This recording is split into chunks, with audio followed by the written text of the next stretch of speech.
They say the scariest kind of power is the kind you don't see coming.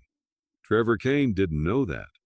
He walked into the most important meeting of his career with his mistress on his arm and arrogance in his chest, convinced he was about to be crowned the next golden boy of Manhattan finance. He thought his wife, Eliza Kane, would be at home. Quiet, soft, forgettable, waiting like a lamp left on in an empty room. He thought she didn't even understand what he did for a living. But Trevor Kane was about to learn a brutal truth. Sometimes the woman you underestimate isn't weak. Sometimes she's simply waiting for the right room to stand up in. And that room was already hers. The morning started the way Trevor liked it. Silent, polished, obedient.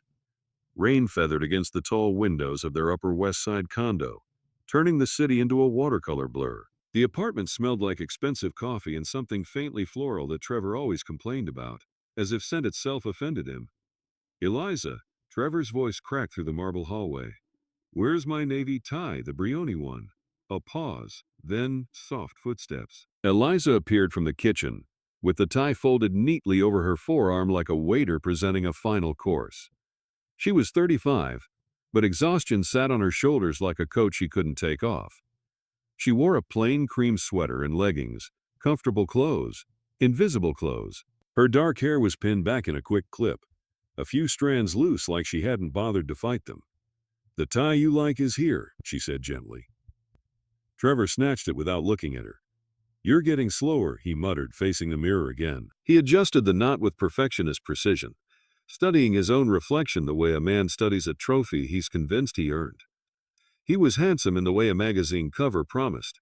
Sharp jaw, tailored suit, clean shave, eyes that looked warm until they weren't. Eliza, do you know what today is? He asked, not because he wanted her answer, but because he wanted to hear himself talk. She folded her hands. Your meeting, the halcyon deal. Trevor smiled thinly. Not just a meeting, he corrected. The Halcyon acquisition presentation. The board is finally going to see what I've been doing for the last 3 years, while everyone else played it safe. Eliza nodded as if she understood every word, even though Trevor had trained her not to ask questions. The partner vote is next week, Trevor continued, enjoying the sound of it. But today is where they decide who's leading the integration. And if I'm leading, I'm not just a director anymore. He let the sentence hang as if the air needed time to digest his greatness. Eliza's voice stayed small. You'll do well. Trevor's gaze flicked to her finally, and something like irritation flashed across his face. Can you at least look like you're married to me? He asked. If we have to do the celebratory dinner tonight, I don't want you showing up like this. Eliza blinked. You said you'd be late. I said I'd be busy, Trevor corrected. I didn't say I'd be alone. That one stung and he enjoyed it. Eliza's lips parted, then closed again. I made breakfast eggs, and your protein shake, Trevor snorted. I don't have time for eggs, and your shake tastes like lawn clippings. He took a step toward the closet, then stopped, looking her up and down like he was assessing an employee's performance. And for God's sake, he added, you live in Manhattan. You're the wife of a man about to run a multi-billion-dollar integration. Yet you dress like you're ready to babysit someone else's kids. Eliza's cheeks went pale, but her tone didn't change. I'm comfortable. Trevor leaned closer, voice lowering like a warning. Comfort is what people choose when they've given up. He straightened, satisfied with the cruelty. Then he reached for his watch. An absurdly expensive piece Eliza had given him years ago, when he'd still pretended he was grateful for anything. Don't call me today, he said. My phone will be off, high-level conversations.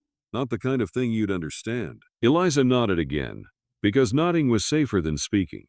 Trevor grabbed his briefcase, stepped around her as if she were furniture, and left without a goodbye. The door shut with a heavy final sound. For a moment, the apartment stood still. Then Eliza exhaled, slow. She walked to the kitchen counter, picked up the untouched protein shake, and poured it into the sink. The thick liquid spiraled down the drain like a ritual. She rinsed the glass carefully, as if washing away a version of herself. Then she looked at her reflection in the dark microwave door. The softness in her face didn't disappear, but something behind her eyes sharpened. She turned, walked to the master closet, and reached behind a row of bland sweaters. Her fingers pressed a hidden latch. A panel slid open with a quiet click. Inside wasn't more casual clothing. Inside was another life. Tailored blazers and midnight shades, dresses with clean lines and expensive stitching, shoes that weren't meant for comfort, shoes meant for impact. A row of jewelry cases, each locked. Eliza didn't smile. She didn't hesitate. She pulled out a charcoal suit, perfectly fitted, and hung it on the door like she'd done it 1,000 times. Then she reached into the back corner and lifted a different phone. Sleek, secure, not the cracked screen device Trevor thought she owned. She tapped one number. It rang once. A man answered immediately. Miss Hartwell. Eliza's voice changed. Not louder, but colder. Is everything in place? Yes, the man said. The Halcyon board is assembled. Security is briefed. Your executive assistant is ready. Good, Eliza replied. And Trevor? He's en route, the man said. Ida, 35 minutes. Eliza looked at the rain-streaked window. Let him arrive exactly as he planned, a beat. And the woman with him, the man asked carefully. Eliza's mouth curved, but it wasn't warmth. Let her in, she said. I want them both in the room when the chair turns. Across town, Trevor Kane drove like the city belonged to him. His black Mercedes slipped through midtown traffic with the confidence of a man who'd never experienced consequences. He didn't head to his office first. He headed to a boutique hotel near Bryant Park, where the lobby smelled like polished wood and expensive perfume. The kind of place people came to be seen. Trevor pulled into the valet lane, stepped out and adjusted his cuffs. Then he checked his phone and texted one word. Downstairs. A minute later, Madison Gray appeared. She moved like a woman who practiced walking into rooms. 27. Blonde hair in soft waves. A red dress that hugged ambition like it was stitched into the fabric. Heels that clicked with purpose. She smiled when she saw Trevor. The kind of smile that promised loyalty only as long as it was profitable. There you are, Madison purred. Trevor's hand slid around her waist, public, possessive. You look appropriate. Madison's eyes gleamed. Appropriate for what? Your big promotion? Trevor chuckled. For your future, she leaned in. Lips near his ear. And your wife? Trevor's expression didn't even flicker. Eliza, he scoffed. Eliza thinks I'm meeting with lawyers and consultants. She doesn't ask questions. Madison tilted her head. Does she suspect any? Trevor guided Madison toward the lobby mirrors, like he wanted to watch them together in the reflection. She's grateful to be married to me, he said. That's her whole personality. Madison laughed softly, delighted. Trevor lowered his voice. After today, I'll have the leverage I need. The Halcyon acquisition is the last step. Once I'm leading integration, the partner vote is a formality. Then I'll file. And Madison's eyes widened. You're really doing it. Trevor smiled, the smile of a man who believed he was brave for betraying someone loyal. I'm taking what I built, he said. The apartment, the accounts, the lifestyle. She signed the prenup back when she thought love was enough to protect her. Madison traced a finger along his lapel. And me? Trevor kissed her forehead like he was blessing her. You're not just coming to this meeting as a guest, he murmured. You're coming as my future. Madison's grin sharpened. So I get to watch you win. Trevor's eyes gleamed. You get to watch me take over. Halcyon Capital's headquarters rose over Park Avenue like a monument to quiet control. Glass, steel, and money. The kind of building where every step felt monitored, even if you couldn't see the cameras. Trevor walked in with Madison on his arm and heads turned. He loved that. He loved the silent calculation in people's faces. Who is she? Is she important? Why does he look so confident? The security desk was staffed by a man with a neutral expression and broad shoulders. His name badge read, R. Delgado. Trevor approached like he owned the lobby. Trevor Kane, he said crisp. 10 a.m. Halcyon acquisition presentation. Delgado glanced at his tablet. A pause. Then his mouth twitched like he was swallowing amusement. Yes, Mr. Kane, Delgado said. Top floor. Trevor didn't miss the pause, but he interpreted it the way arrogant men do, as awe. This is Madison Gray, Trevor added smoothly. She's with me. Delgado's eyes flicked to Madison, then back to the tablet. Another pause. She's cleared, Delgado said. Madison's nails tightened slightly around Trevor's arm. Sensing something she couldn't name, Trevor squeezed her waist as if to reassure her or claim her. An elevator opened silently, waiting like a mouth. They stepped inside. The doors closed, sealing them in mirrored walls. Trevor checked his hair. Madison checked her lipstick. Two people preparing to play roles that would be rewritten in minutes. The elevator rose. 30, 40, 50. Madison blinked. Does Halcyon even have this many floors?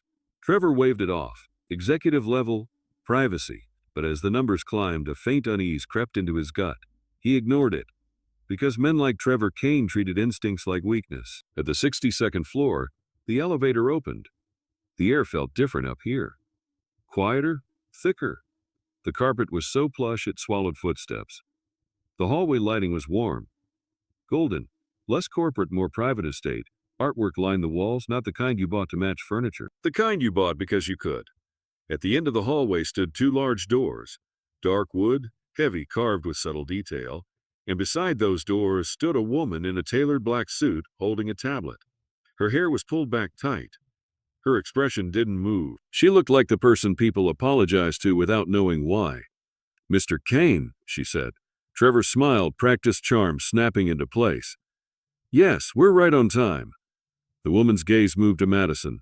"And you are?" Madison lifted her chin. The woman didn't acknowledge the confidence. She looked at Trevor again. "The board meeting is limited attendance," she said flatly. "Guests are not typically allowed." Trevor's smile tightened. "She's not a guest. She's part of my team." The woman studied him like she was measuring his worth in silence. Then she touched her earpiece. "He insists on bringing her in," she said quietly. A voice crackled back, too low for Trevor to catch the words. The woman's eyes hardened. "Understood," she said. She lowered her hand and stepped aside. "Go in," she instructed. "They're waiting." Trevor glanced at Madison with smug reassurance. "See," he whispered. "This place runs on confidence." Madison didn't reply. Her heartbeat felt louder than the plush hallway should allow. Trevor placed a hand on the door. He pushed. Inside was a boardroom that felt less like an office and more like a courtroom designed for kings. A long table of dark wood, leather chairs with high backs, a wall of windows framing Manhattan like a trophy. Along the table sat a dozen people, men and women, older, composed, eyes sharp. No one smiled. At the far end, at the head of the table, sat a single chair turned away from them, facing the windows. A silhouette, still, commanding. Trevor stepped forward, posture tall, voice booming just a little too loud in the silence. "Good morning," he announced. "Trevor Kane, Halcyon Capital. Here to present the acquisition structure and lead integration strategy." No one responded. Trevor felt the silence press against him, testing him. He forced a smile. "My associate Madison Gray will be taking notes," he added. A few eyes flickered toward Madison, assessing, dismissing. Then a voice spoke, calm, low, unmistakably in control. "An associate," the voice repeated, amused. Trevor's confidence flared. Finally, a conversation. "Yes," Trevor said, stepping closer to the table. "She's critical to my work." The chair at the head of the table didn't turn. The voice continued, smooth and cold. "And you believe you're here to take over?" Trevor chuckled, trying to match the tone. "I'm here to do what Halcyon hired me to do. Deliver results." "Results," the voice echoed. Trevor felt a faint scrape of memory, something familiar in that voice, something he couldn't place. He swallowed. Then he pushed forward anyway, because Trevor Kane didn't retreat. With respect, Trevor said, "Halcyon needs someone willing to make hard decisions, someone who isn't sentimental. The market doesn't reward softness." A pause. Then softly the voice said, "No, it doesn't." Trevor's smile widened. "This acquisition has been stalled for months." He continued, gaining momentum. "I'm the one who pulled the data, identified the vulnerabilities, built the pathway. If I lead integration, Halcyon will dominate the sector within a year." The board members watched, silent. Trevor's pulse thudded. He mistook their silence for intimidation. He took one more step. "I'd like to speak directly with whoever is making final calls," he said, raising his chin toward the chair. "It's time to stop hiding behind intermediaries." The chair remained still. The voice spoke again, quieter now, almost conversational. "Be careful," it said. "Men who demand a face don't always like the one they see." Trevor laughed once, nervously.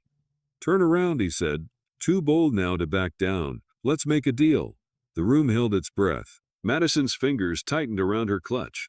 Then the chair began to move. Slow, deliberate, as if whoever sat there wanted every second to sink into Trevor's bones. Trevor's briefcase strap slipped slightly in his sweaty palm. The chair turned. Halfway, Trevor's stomach dropped, though he couldn't explain why. 3/4. The face came into view, framed by sleek dark hair and a gaze that didn't blink. A face Trevor had seen across a kitchen counter. A face he had criticized, dismissed, starved of respect. A face he had left behind this morning, believing it would stay behind him forever. The chair completed its turn, and Eliza Kane, no longer in leggings, no longer small, sat at the head of the table in a charcoal suit that looked like it was made for war. Her posture was perfect, her expression was calm, and her eyes looked straight through Trevor like he was a problem already solved. She rested her hands on the table, fingers lightly interlaced, and spoke with deadly softness. "Hello, Trevor." Trevor's briefcase hit the floor. Madison gasped, and around the table, the board remained silent. Because they weren't witnessing a surprise. They were witnessing a planned execution. Where are you watching from? Subscribe to Stories Untold for more stories. The room didn't explode. That's what Trevor expected. Gasps, chaos, confusion. Someone standing up to ask if this was a joke. But Halcyon's board didn't react like people witnessing a surprise. They reacted like people witnessing a verdict. Trevor's briefcase lay open on the floor. Papers fanned out like the scattered feathers of his ego. Madison's hand hovered near her mouth, stunned, trying to recalculate what she'd walked into. Eliza sat at the head of the table as if she'd been there her entire life. Because in a way she had. She didn't look at Madison first. She didn't even look at the board. She looked at Trevor, not with anger, not with tears, with the calm of someone who already mourned him months ago. "Trevor," she said again, as if saying his name was simply confirming a detail on a form. He swallowed hard. His throat felt tight, like the room had stolen the air. "Eliza," his voice came out wrong, smaller than he'd ever allow in public.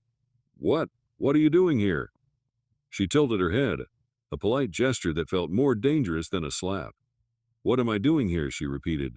"Running the meeting you're interrupting."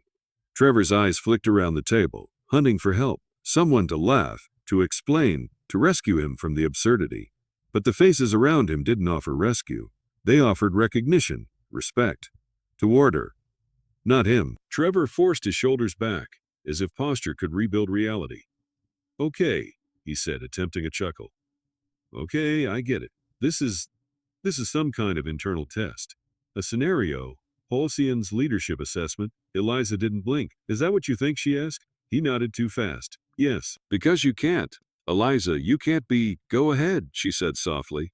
"Say it." Trevor's jaw worked. "You can't be the CEO," he finally managed, as if saying it with certainty would make it true. Eliza leaned back in her chair, slow and composed. Then she glanced to her right. A man in a slate gray suit, silver hair and eyes like sharpened glass stood up. He didn't introduce himself with warmth. He didn't need to. "Mr. Kane," the man said, voice steady, courtroom smooth. "My name is Graham Whitaker, General Counsel for Hartwell Holdings and Acting Counsel for Halcyon Capital." Trevor's brain snagged on the words. Hartwell Holdings. The name hit like a cold coin dropped down his spine. Heavy, metallic, final. Graham continued, "You are currently standing in the Hartwell Executive Boardroom." Trevor blinked. "No, this is Halcyon Capital." Eliza's mouth curved slightly. "It is," she said. "Halcyon is one of our investment arms." "Our," Trevor echoed, his confidence cracking at the edges. Eliza's gaze stayed locked on his. "Our," she confirmed, "as in Hartwell Holdings, as in the company that quietly controls half the deals you've been bragging about at dinner parties you never invited me to." Madison shifted, heels clicking once against the floor. The sound was loud in the silence. Trevor looked at her like she might explain, like she might save him. Madison didn't look back. Her eyes were on Eliza now, wide and calculating. Trevor turned to the board again, desperate. "This doesn't make sense. My wife, she—" Eliza lifted one finger, and in that small gesture Trevor stopped speaking. His mouth closed without permission. His body obeyed her like the room did. "That version of me," Eliza said calmly, "was what you deserved?" Trevor's breath caught. "What?" he whispered. "You wanted a wife who wouldn't ask questions," Eliza continued. "A wife who would shrink so you could feel tall. So I gave you exactly what you wanted." Trevor shook his head. No, you're... Eliza, you're not." Graham Whitaker slid a folder onto the table. Not aggressively, not dramatically, like a man placing a receipt beside a meal you already ate. Eliza tapped the folder once. "Before you speak again," she said to Trevor, "open it." Trevor stared at the folder as if it might bite. Then he took a step forward, hands shaky, and flipped it open. He expected corporate printouts. He expected graphs. He did not expect himself. Photographs, screenshots, bank transfers. A timeline. His name, his signature, his digital trail. At the top of the first page were 4 words that made his stomach drop. Internal Forensic Review. Kane T. Trevor's mouth went dry. He flipped a page. A transfer from a Halcyon escrow account into an LLC he recognized instantly, because he created it. Another page. A list of payments made to a private membership club in Atlantic City. Another page. A line item labeled Consultant Fee, M. Gray, with a wire to Madison's account. Trevor's head snapped up. "Eliza," he said hoarsely, voice cracking for the first time. "What is this?" Eliza's expression didn't change. "This," she said, "is why you're here." Trevor's eyes flicked toward Madison. Madison took a slow step back. Trevor turned back to Eliza. "You're investigating me." Eliza nodded once. "I've been investigating you," she corrected. For 8 months, his skin went cold. "That's impossible," Trevor said. "You don't even understand finance?" Eliza finished gently. "You really believe that?" Her tone stayed soft, and somehow that softness was what made it brutal. Trevor's fingers tightened around the folder. This is manipulated. Someone is framing me." Graham Whitaker's voice cut in like a blade. "The records were subpoenaed from your banks," he said. "The audit was conducted by an external firm that has testified in federal court." Trevor's throat bobbed. "Federal?" Eliza leaned forward slightly, just enough to change the air. "Trevor," she said, "you didn't just cheat on your wife." He flinched at the word wife, like it was a weapon. "You cheated your clients," Eliza continued. "You siphoned money out of escrow accounts you were responsible for. You falsified internal approvals. You moved funds through shell entities. And you did it while wearing that watch I gave you, telling yourself you were a good man because you came home and ate dinner at my table." Trevor's eyes burned. "I did it for us," he blurted out. "The lie reflexive for our future." Eliza stared at him for a long beat. Then she asked, "Is that what you told her?" She nodded toward Madison. Madison's face flashed with panic. Trevor's head whipped toward Madison. Don't say anything." Madison swallowed. "Trevor," he stepped toward her, warning in his eyes. Madison shut. Eliza's voice stayed calm, almost bored. "Let her speak." Madison looked to the door, then to the corners of the room, only now noticing the subtle presence of 2 security officers in dark suits, positioned like statues. The exit was not an option. Trevor snapped back to Eliza. "This is insane." "You're not, Eliza. You're not a CEO. You're my wife." Eliza's eyes cooled further. "And you are," she said, "an employee." Trevor's chest tightened. No, I'm... Graham Whitaker lifted another document. "Kane," he said, "as of last Friday, Hartwell Holdings acquired a controlling interest in Halcyon Capital's parent partnership." Trevor blinked. "What?" Eliza's voice cut in. "Which means the people at this table don't answer to the man you thought you were impressing." Trevor's mouth opened. Nothing came out. Eliza leaned back again, composed as a queen. "You were so certain today was your coronation," she said.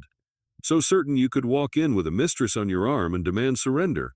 Her gaze dropped briefly to Madison, then returned to Trevor. "I decided you deserved to experience what surrender actually feels like." Trevor's body shook, tiny tremors he tried to hide. "You set me up," he whispered. Eliza didn't deny it. "I gave you a stage," she said. "You brought the rest." Trevor swallowed. "Eliza, listen, please. We can—" "No," Eliza said softly. "One word, final." Then she turned her gaze to the board. "Ladies and gentlemen," Eliza said, voice smooth, formal now, "you've reviewed the audit. You've reviewed Mr. Kane's communications. You've reviewed the recorded calls." Trevor's head snapped up. "Recorded?" Graham didn't look at Trevor when he spoke.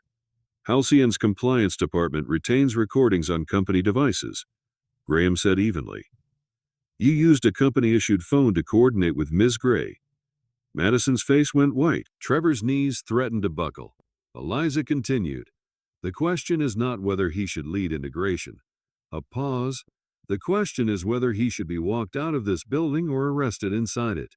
Trevor's breath came in sharp bursts. "Eliza," he whispered, voice breaking, "don't do this." Eliza looked at him again. Her expression softened, just for a moment. Not into forgiveness, into something else, grief. A small private grief that lasted half a second, then it vanished. "Do you remember what you said this morning?" she asked. Trevor blinked rapidly. "What?" Eliza's voice stayed quiet. "You told me comfort is what people choose when they've given up." She leaned forward, eyes hard. "Well, Trevor, this is what people choose when they're done being your comfort." Trevor opened his mouth. Graham Whitaker spoke before he could. "Board members," Graham said, "a motion has been prepared. Termination for cause, immediate suspension of access, notification to federal authorities pending vote." Trevor's eyes darted wildly. Madison whispered, "Trevor," he spun on her. "You did this." Madison recoiled. "Me?" "You're in the documents," he hissed. "Payments. Transfers."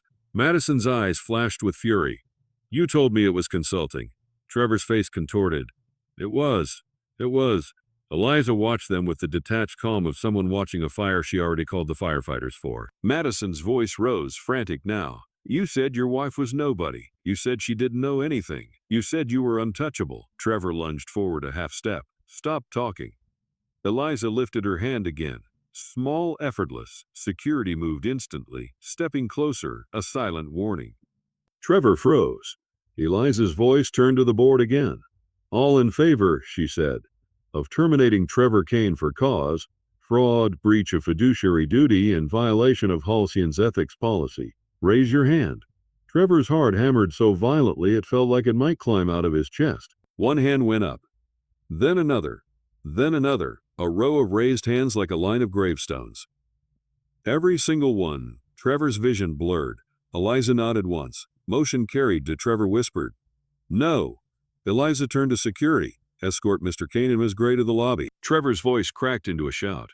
"You can't do this. I have contracts." "I have." Graham's tone stayed even. "Your contracts have morality clauses." Trevor flinched. Eliza leaned forward slightly, eyes locked on him, and Trevor, he froze at the sound of his name in her mouth again. "Don't go home," she said softly. His breath hitched. "What?" Eliza's voice didn't rise. "The locks were changed an hour ago." Trevor's face twisted. "Eliza, and your access to joint accounts," she added, "was revoked at 9:13 a.m. Trevor's knees weakened. Security stepped in, one on each side, not violent, not dramatic, just firm, undeniable reality. Trevor was guided toward the door like a man being escorted out of his own life.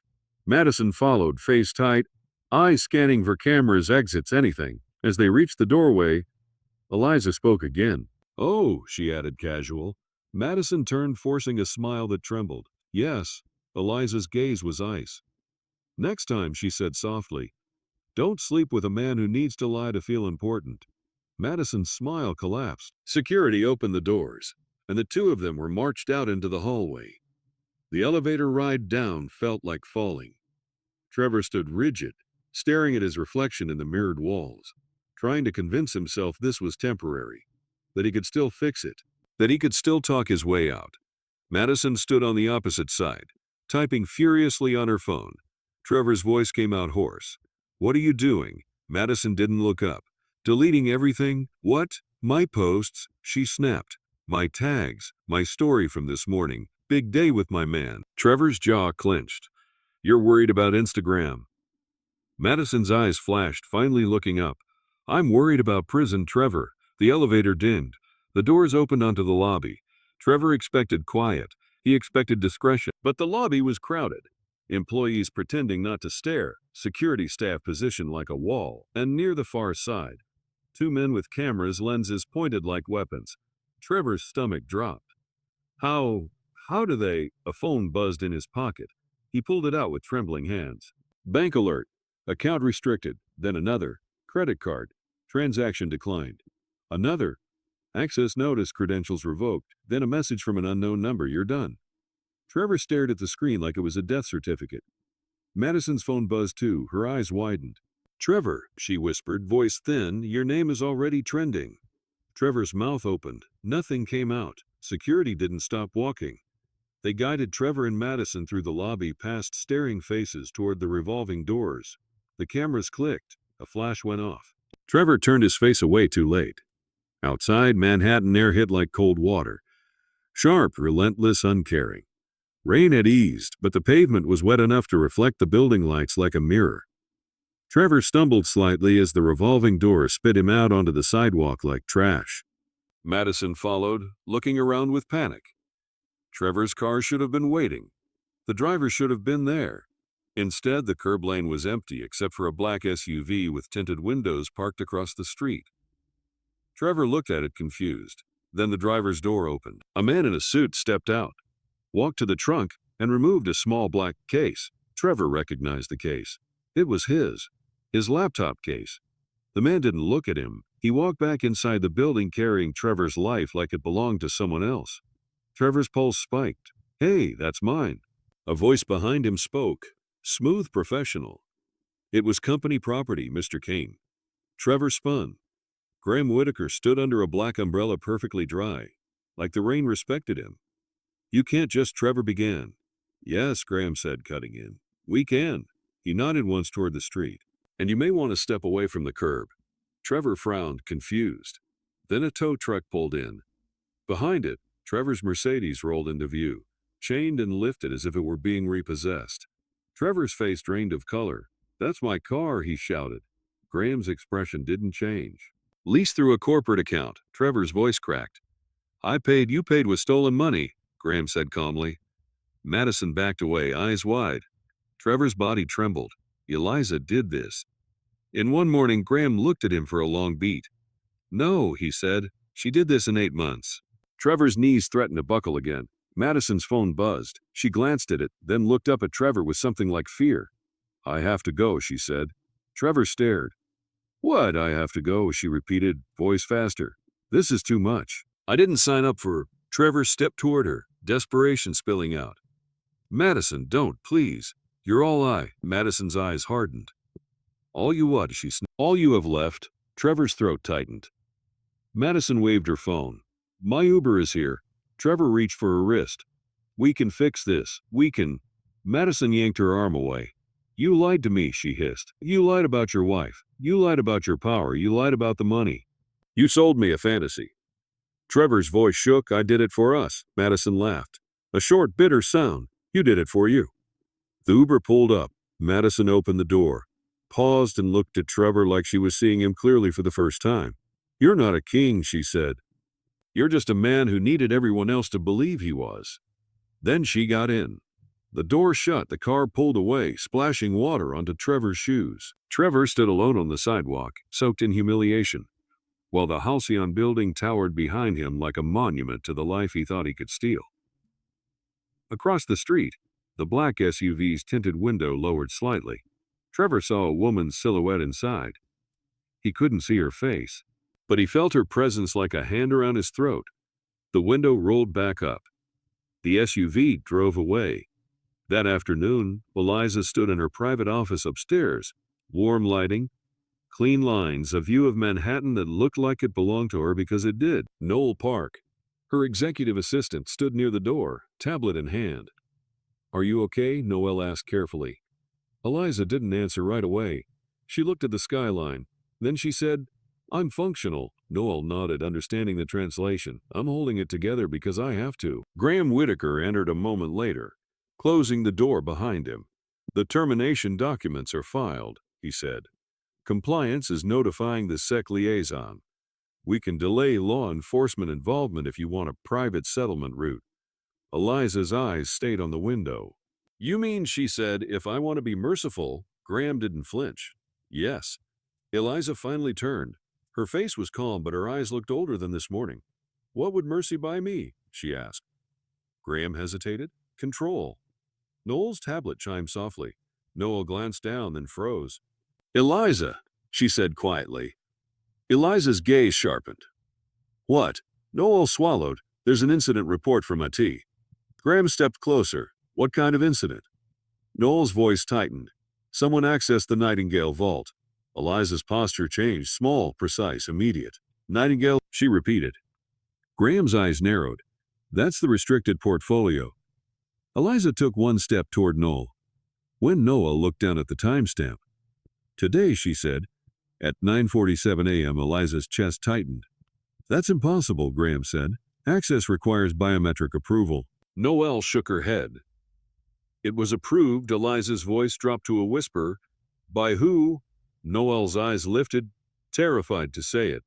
It was approved, Noel said, using Trevor Kane's credentials. The room went silent. Graham's face hardened. He was in the elevator at. Eliza held up a hand.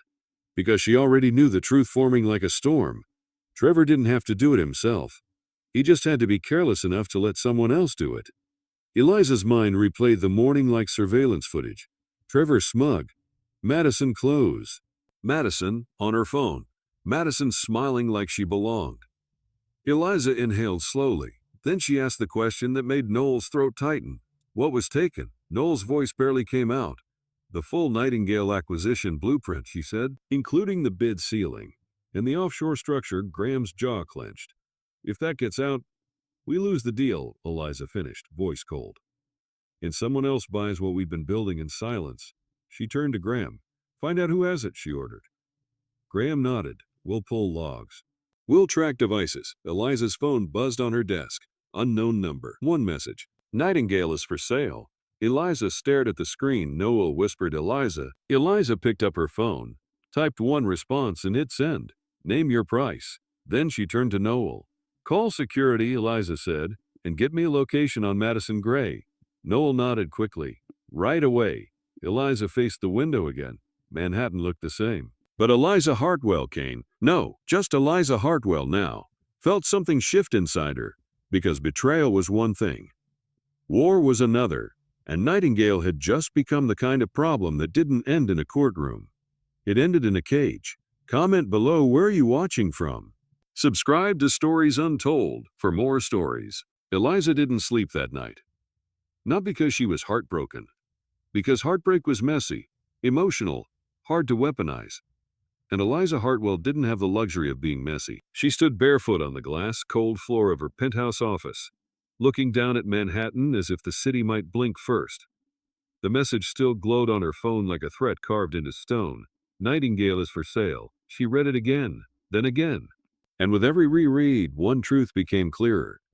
Madison Gray hadn't walked into Halcyon with Trevor because she loved him. She'd walked in because she knew he was holding the keys, literally, to a vault he didn't even understand.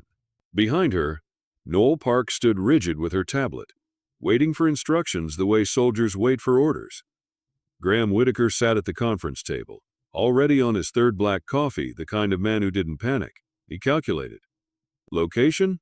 Eliza asked.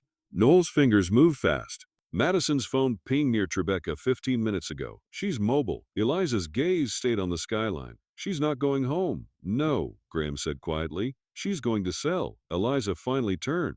Then we buy. Graham's eyebrows lifted. Eliza, we don't actually buy, Eliza corrected, calm. We set the table. We invite her to dinner, and we lock the doors when she arrives. Noel swallowed. You want a sting? Eliza nodded once. I want Nightingale back. And I want the person holding it to believe she's winning until the last second. Graham exhaled through his nose, thinking, if she's offering proprietary deal architecture, that's trade secret theft. Depending on the buyer, it can escalate fast. Eliza walked back to her desk, picked up her phone, and typed one more message to the unknown number. Meet tonight, 11 p.m., private room, the Marlowe Tribeca. Come alone, she hit send. Noel's voice trembled. What if she doesn't come alone? Eliza's eyes didn't soften. Then she's smarter than Trevor, but she'll still come. Graham leaned forward. How do you know? Eliza held the phone up, as if the screen itself was evidence. Because she's already tasted money she didn't earn, Eliza said. And people like that don't quit. They escalate at 10:58 p.m. The Marlowe looked like every other luxury lounge in Tribeca. Low lights, expensive silence, the kind of place where secrets cost extra.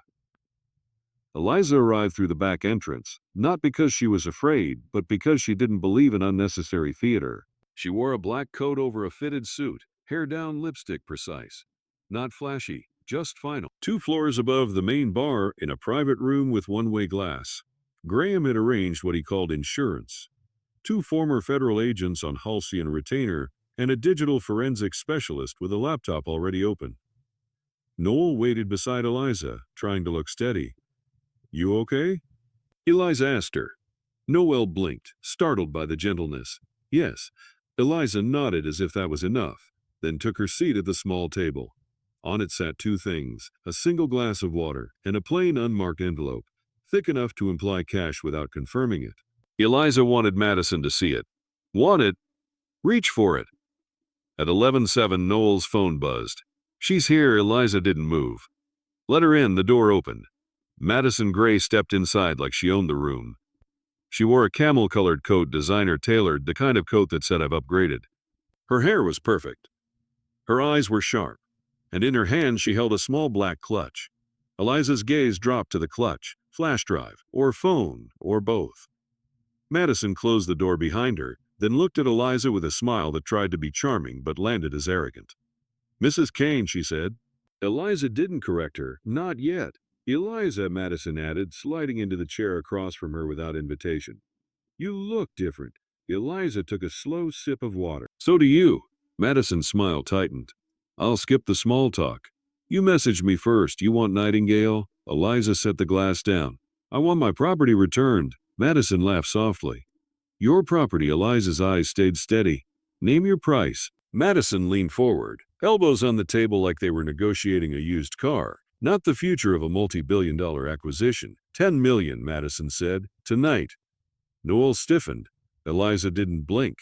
No? Madison's eyebrows rose. No? Eliza's voice remained calm. You're not worth 10 million.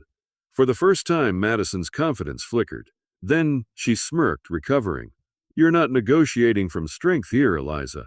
Nightingale is a blueprint. A buyer uses it. Your deal dies. Your board questions your leadership. And the woman who just got humiliated by her husband in public loses her shine. Eliza's gaze sharpened slightly. You think this is about humiliation? Madison's smile returned. Isn't it? You came to me? That means you're desperate. Eliza leaned back in her chair, and for the first time she smiled. A small smile, a dangerous one. Madison hesitated. What? Eliza spoke softly. Do you know what Trevor said when he brought you into that building this morning? Madison's chin lifted. He said a lot of things. Eliza's smile faded. He said you were appropriate. Madison's nostrils flared. Eliza continued, calm as a surgeon. He didn't love you. He used you. The same way you used him. Madison's voice turned icy. I didn't come here for therapy. Eliza nodded once. Good, because this isn't therapy. Eliza tapped the envelope on the table. Madison's eyes dropped to it. Eliza slid it forward an inch. Madison's fingers twitched, almost involuntary. That was all Eliza needed to see. Greed wasn't just motivation, it was a reflex. You want money, Eliza said. But what you're actually buying is freedom. Madison narrowed her eyes. Freedom from what? Eliza's tone stayed casual. Federal prison, she said. Madison froze for half a second, then laughed too loudly. You don't have anything on me. Eliza's gaze flicked to Madison's clutch. You're holding it. Madison's fingers tightened around the clutch. Eliza leaned in just slightly. Here's what's going to happen, Eliza said quietly. You'll give me the Nightingale files. You'll walk out of here alive and free, and you'll disappear. Madison's laugh cracked. And why would I do that? Eliza's eyes stayed locked on her. Because you're smart enough to know that when a woman like me invites you to a private room at 11 p.m., Eliza said, the room doesn't belong to you. Madison's gaze flickered toward the walls, the corners, the ceiling. She realized finally there were no obvious cameras, which meant the cameras were the expensive kind. Madison swallowed. You're bluffing. Eliza didn't answer. She pressed a single button on her phone under the table. The one-way glass panel on the side of the room lit subtly as the digital forensic specialist upstairs mirrored Madison's phone. Already detected, already connected, already exposed. Madison's own screen flashed. A notification popped up. Device connected. Halcyon secure access. Madison's eyes widened. What did you do? Eliza's voice stayed soft. You brought a phone into my room.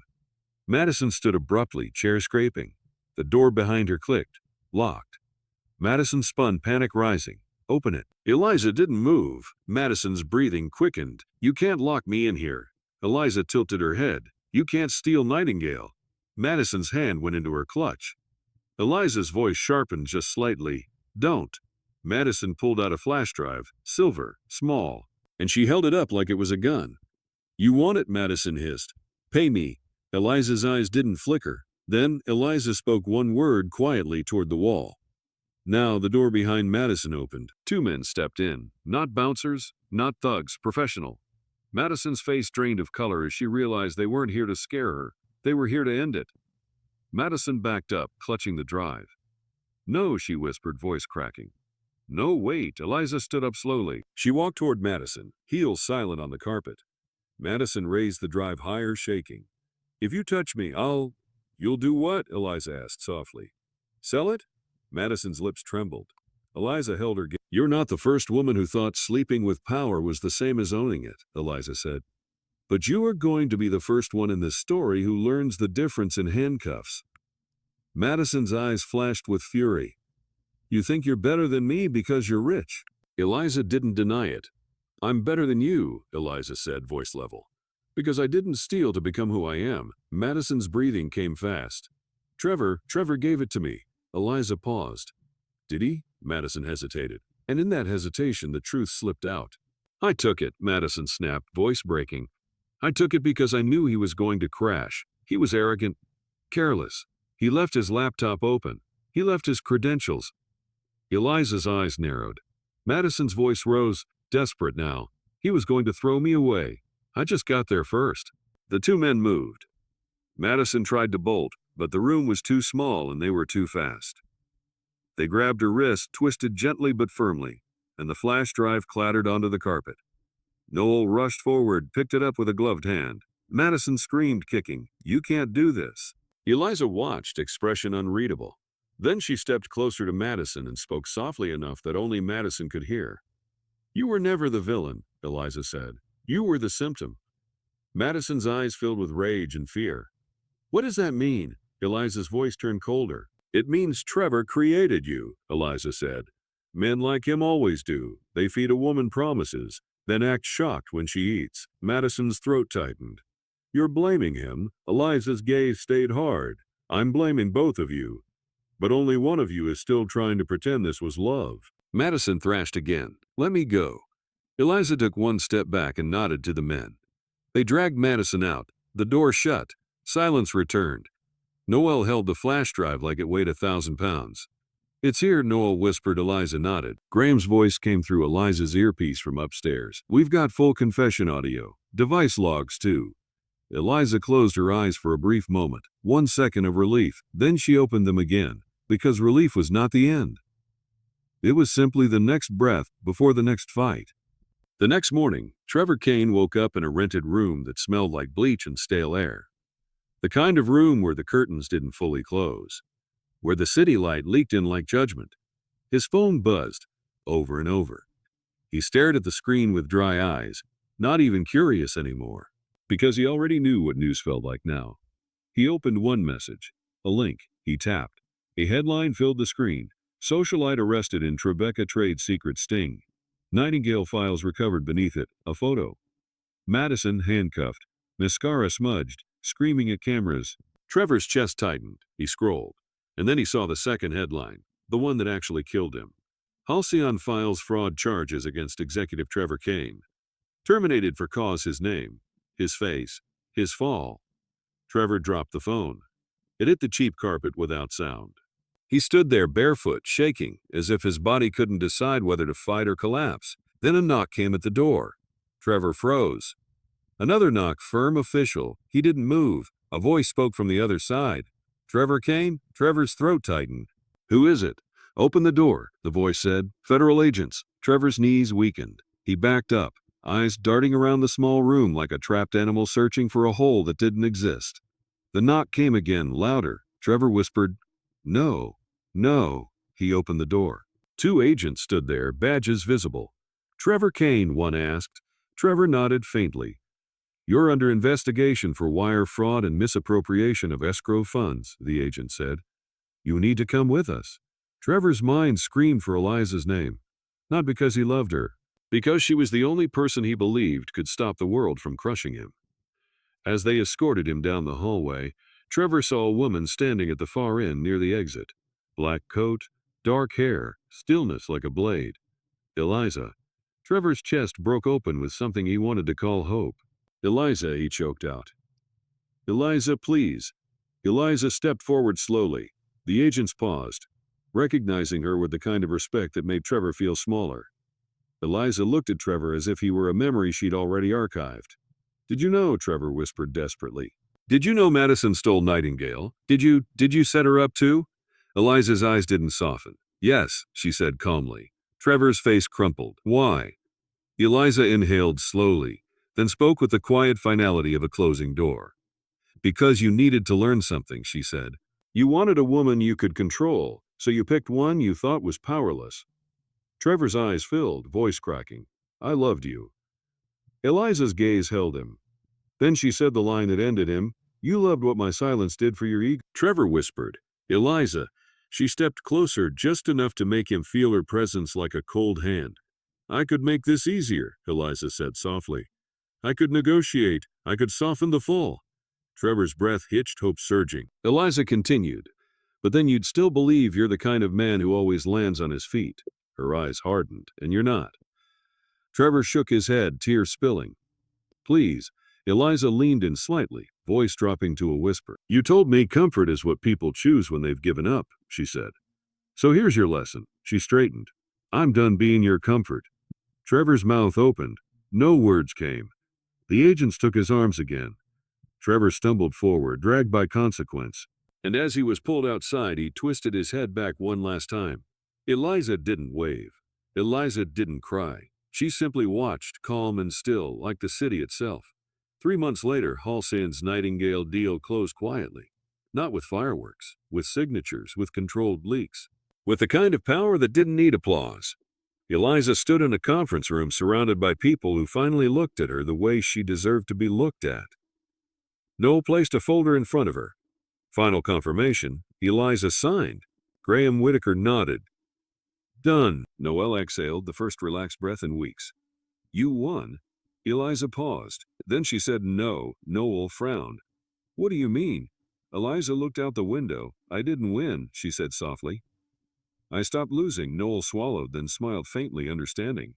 A quiet moment passed. Then Eliza turned back to the room, voice shifting from personal to public, from woman to leader. We move forward, she said, and they did.